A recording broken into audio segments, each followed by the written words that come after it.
Hi, hello there, Stalicos. Oh, wait. Why are you in Glass? Oh, that's right. You're my new camera account. That's right. Some proper time lapses now. With this new build here. That's right. Going to do a flower farm. And I thought we could do them in some flower pots. So I'm planning on doing 4. That's the form there, the clay pot foundation, and this is the palette that I've chosen to go with, the build palette here. Gonna use these here. It'll be an interesting, we'll see what we can do with it. I've got some blocks here ready to go. Went out and did a little bit of farming beforehand. Hopefully it'll be enough this time. Last build we didn't quite have enough for the whole build. Had to go and do a bunch of farming. But, here we are. New time-lapse mode. Super fast time-lapse, go!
Alright, and we're back to single player, or first person mode here.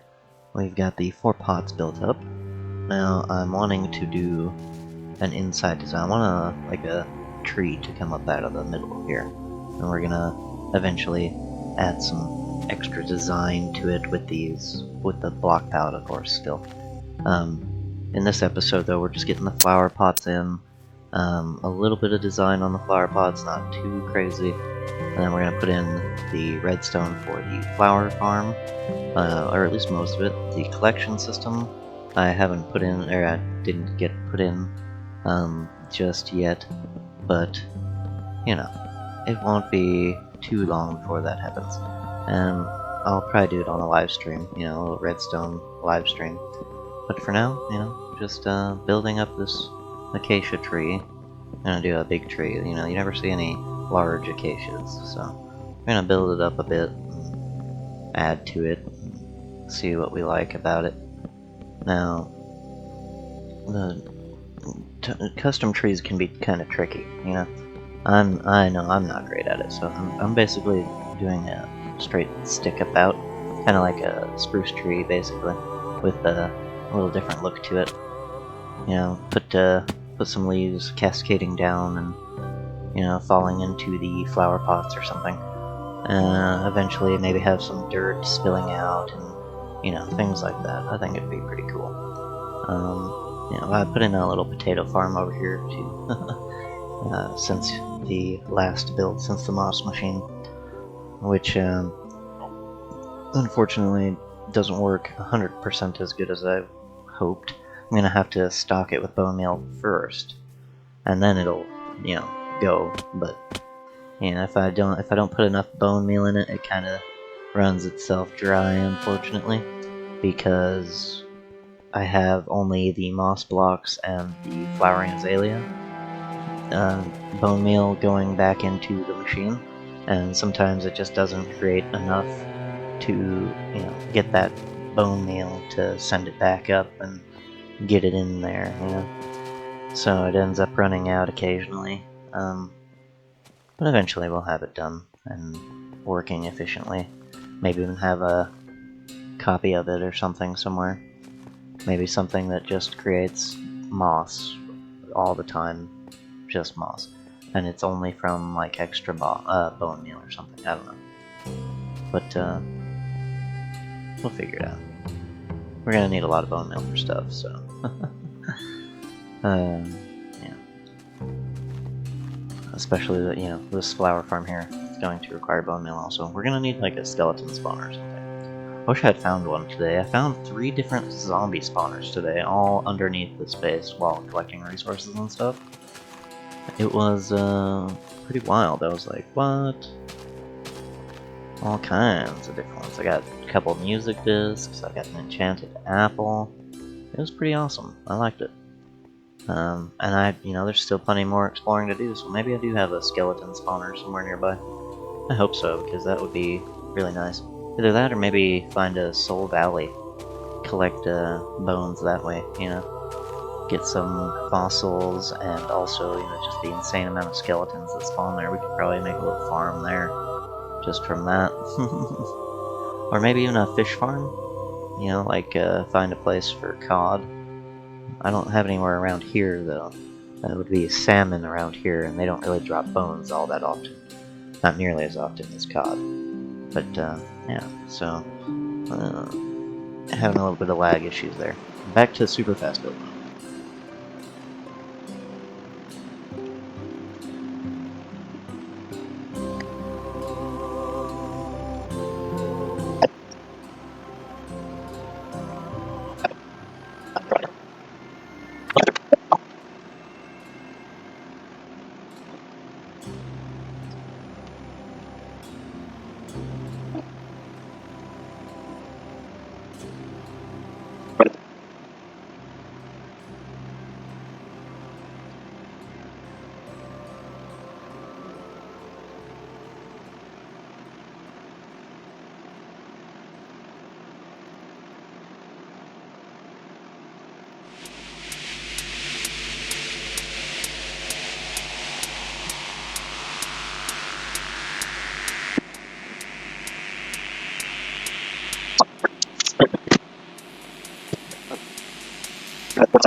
here we are at Wallace Burns. A little extra trip I made.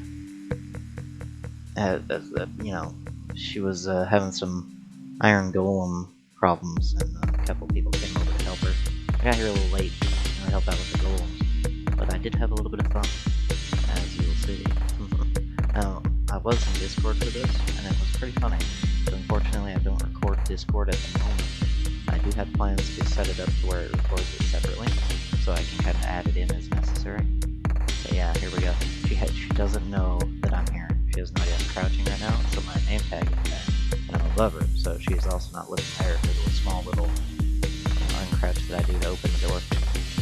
In Discord right now, she's freaking out. And I'm telling Stoney, you know, shh, don't reveal my secret. And I don't think he did. At least not to my knowledge. He was just like, oh yeah, I don't know, pretty crazy. Then he went on to deal with golems and such, and I just couldn't resist but to continue. Yeah, a couple of good times here. She was like, what? I don't know what's going on. She's like, my base is haunted, I'm out of here. She just leaves the area for a minute. And I think this is right about where I get busted. Yeah, I'm like, I came down, I get her one more time. I see the uncrouching right there. I think she saw my name tag finally. I was too low down. Hey, Fern. Gotcha. And then we see a final little snapshot of Stoney killing a golem here. And the golem does die from this. Boom. And he's dead. Alright. And we're back at the base here at the industrial district. Now we're finished up, and the screen is not frozen. It's just I'm just grabbed a scene where I was still for talking real quick, wrapping it up, and that's the end of the video.